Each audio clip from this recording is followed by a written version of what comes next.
During this very challenging time, behavioral health really needs to be taken, be viewed very, very seriously. I think there's three things I'd like to push out. The first is, when it comes to behavioral health, we need to start viewing it the same we would with a physical injury, okay? There's oftentimes this distinction between, a behavioral health injury and a physical injury. They are the same exact thing.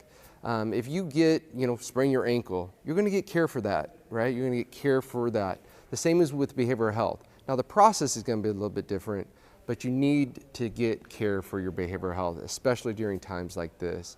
The second thing is wearing this uniform. There's a lot of people in the military uniform, law enforcement, medical, but really everyone. There's always kind of this stigma receiving care for your psychological well-being. And the stigma I see the most is a sign of weakness, right? And I just want to tell the troops out there, it is by no means a sign of weakness to get care and seek help for behavioral health. It's a sign of strength, right? It's easy to avoid your issues, but to get help and to confront what you're dealing with, that's a sign of strength. And in the end, it's going to make you stronger. Third, as a behavioral health provider, I oftentimes get asked, what do you do to help soldiers during a time like this? What do you do when you're talking with soldiers and you're talking to patients? I offer a lot of things to my patients, but the most central thing I offer, which all of us can offer, is a positive and trusting relationship, a caring and trusting relationship.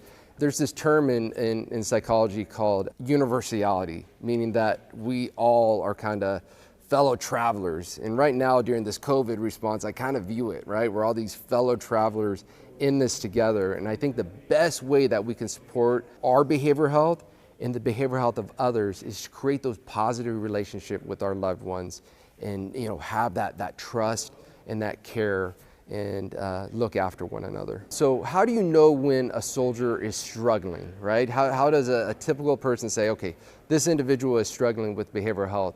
I think the main thing is to look at their baseline, right?